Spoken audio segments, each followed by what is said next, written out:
My first takeaway on this, and I can't wait to get into it with detail because there's some extraordinary findings here, I think. But when I read this, there's the economic side you're talking about that certainly is real about how this is not just focused at the United States. It's a worldwide effort by the Chinese. But when I was reading this, I was wondering, well, how much money can the Chinese government make with drug trafficking? Because it's exactly what they're doing. And a significant amount of money, but is it really relevant compared to the overall economy of China? And I have my doubts about that, about how much of an impact that it really has compared to their overall, gross national product. I have a probably a more nefarious, take on this, suspicious take, and that is that the Chinese are, like you said, they're asymmetric in their warfare mindset. I believe wholeheartedly that we are as much in a Cold War with China today as we were with the Soviets in 1965 or 1975 or 1985. 100% as much of a Cold War. The difference is now it that China is trying new tactics. Mhm. And I think, as far fetched as it might sound to some people, I think one of the reasons that fentanyl has flooded this country at the hands of China is because ultimately they want to see as many young men dead as possible. I Mark, let really me believe this. yep. Let me just throw this in, I'll kick it back to you. The number one cause of death in the United States right now between the ages of for men between 18 and 45, death by fentanyl. What do men between the ages of 18 and 45 do in wartime? They fight. They fight. And I know this is not new to our listeners, but China has always played the long game. We're at best, we're working from election to election cycle here in the United States. We're very short term in our thinking. China is playing over decades and hundreds of years. And so this is my take on it, and we can get into the nuts and bolts, but that's my summary about this. This is why they're doing it, because they're looking at generational diminishment of our ability to fight wars. Now, China in no way wants to go to war with America, certainly today, because I will still say this: as degraded as our military is in the last handful of years, it's still superior to any fighting force in the world, man for man, and I think certainly at a strategic level with our nuclear weapons and other resources. But China wants to win at all costs, and if China can win just by the threat of overpowering us, just by the threat, saying you don't have enough people to fight, they'll win that way if they can. So that's my take on this.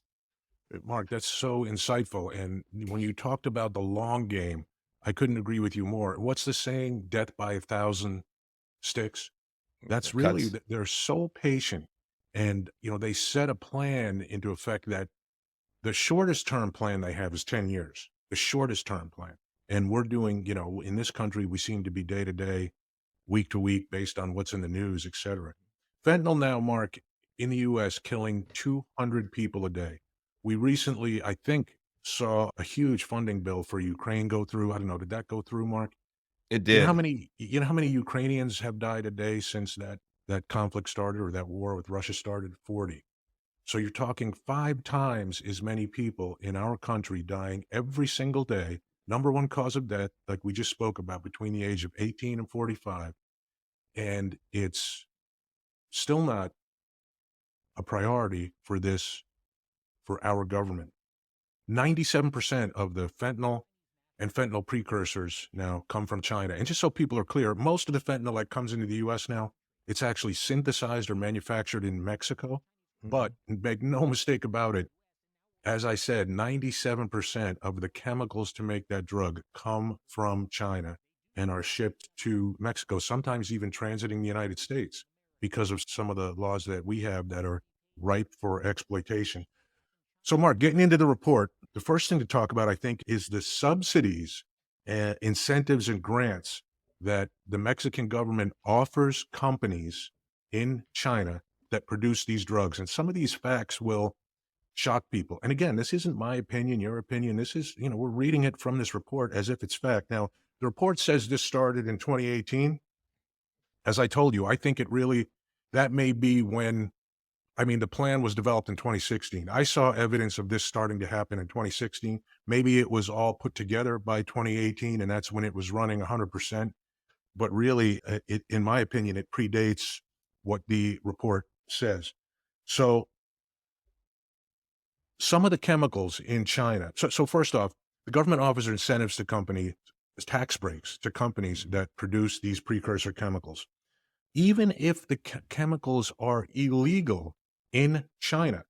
So there can be a chemical that's illegal to produce in China, but somehow the Chinese government offers a tax break. The communist Chinese government offers a tax break to companies that produce that chemical. Now, I'm not sure how does that how can there be such a conflict there where, you have a law prohibiting something, but on the other hand, you're saying, but if you produce this thing that's illegal, we're going to give you a tax break and favorable tax treatment as long as what, Mark?